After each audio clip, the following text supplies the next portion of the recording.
5 affordable fragrances that smell super expensive. I know a lot of times we're in the market to save money. We want a new fragrance, but we don't necessarily want to spend an arm and a leg.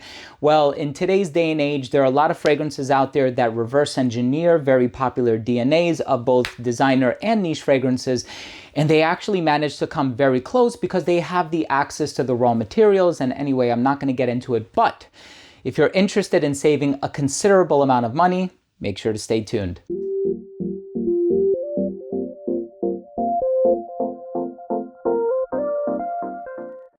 Now, before I begin today's episode and I give you my thoughts on these 5 affordable fragrances that, in my opinion, smell super expensive, and they do come very close to the original after which they're modeled. I'll let you know what they are and how they perform on my skin and what I personally think of them and the seasons and all that good stuff. But before I dive into the video, I do want to mention that if you're a fan of fragrance-related content, and of course, if you love smelling your best, hit subscribe, hit the bell, and give this video a thumbs up for the YouTube algorithm. It would really, really, really mean a lot to me. It helps so much, more than you know.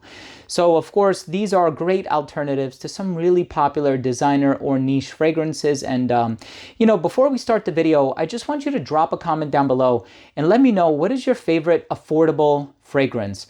Do you personally own any clones or dupes or inspired expressions or alternatives or whatever you want to call them?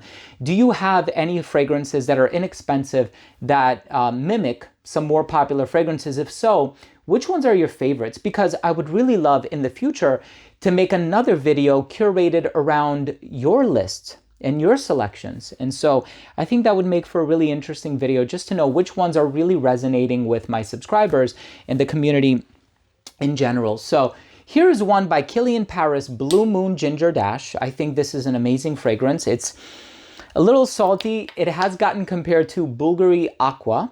And this one has the ginger, it has the citrus. It is so well put together, and it's one of my favorites. And I actually wear this quite a bit. And, for freshness, I was always prioritizing Vodka on the Rocks.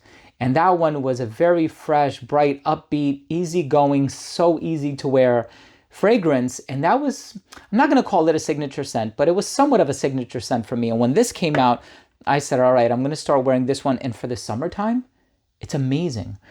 There's another fragrance. The bottle is actually heavier than the Killian counterpart. And I love the way that it looks. It looks like you just took it out of the freezer. It's a beautiful frosted glass bottle, and it comes so close to Blue Moon Ginger Dash. It's not as salty, but it lasts longer. So it's not exactly the same, but please check this out if you haven't. And this one, it looks so good. By Paris Corner, this one is called Mouj Moscow Mule. I don't speak Arabic, I'm sorry. Please excuse my mispronunciation, my potential mispronunciation. Mouj Moscow Mule. Beautiful, beautiful fragrance. And as an alternative to Blue Moon Ginger Dash, I mean, it's awesome. It's so good. Now, if you like Tom Ford's Effing Fabulous, I know there are a lot of people who are like, this is my signature scent. There are some people that, for whatever reason, it's quite polarizing, and they say, no, I'm actually not really interested in that one, right? It's one that didn't really click or resonate with a lot of people. I totally get it. I totally understand. But a lot of almond and leather, right? So it's a bit sweet, it's a bit ambery, but it's a very almondy leather type of a fragrance.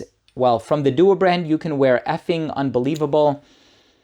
I've had this bottle in my collection for so many years. I basically had it since it came out.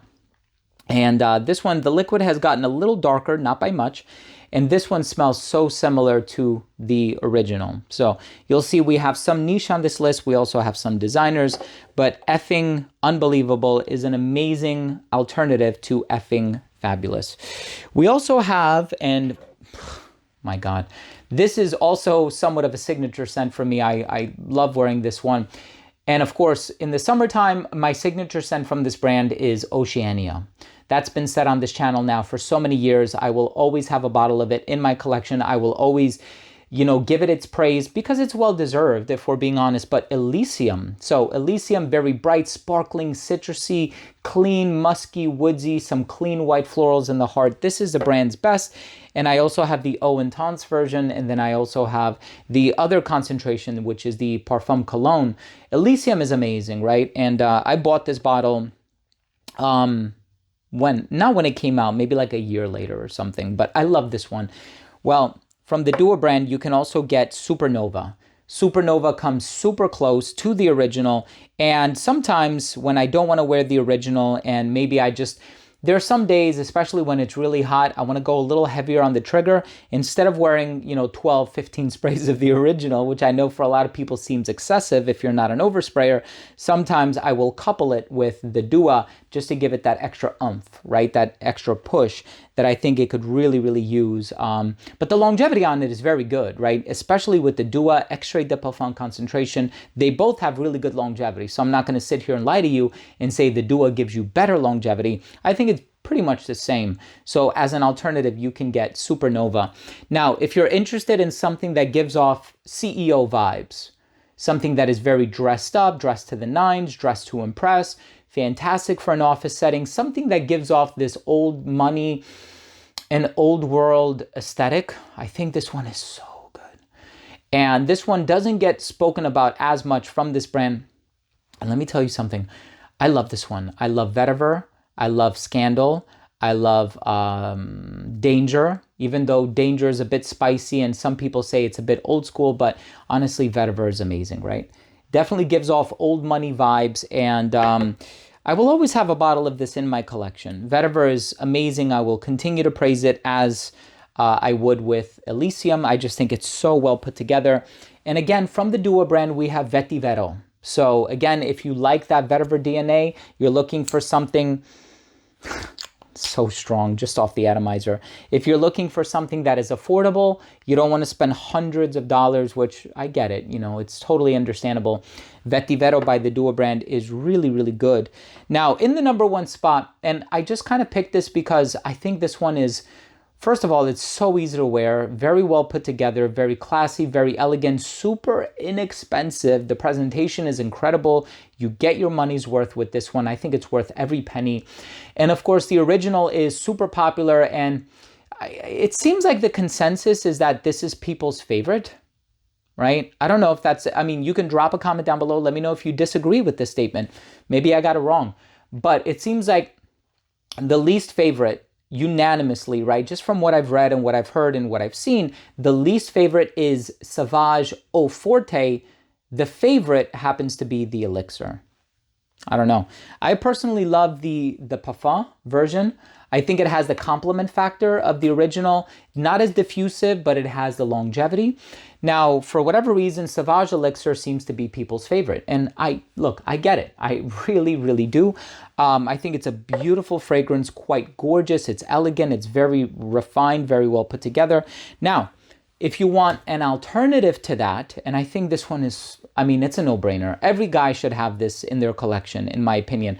For the price, the accessibility, the presentation, the lasting power, the smoothness, as far as the spices are concerned, just the wearability in general and the complement factor, it's like, if you don't have a bottle of this, just pull the trigger, bite the bullet, get yourself a bottle of this.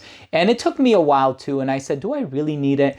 And then I got it in the mail and I see the rose gold accents on the bottle, and it's just so satisfying, like taking the cap off and putting it back on. I know it seems childish, but I know there are a lot of people that really appreciate the presentation of certain fragrances. And again, it has this, anyway, I'm not even going to talk about it. I've given it enough praise. Latafa Assad.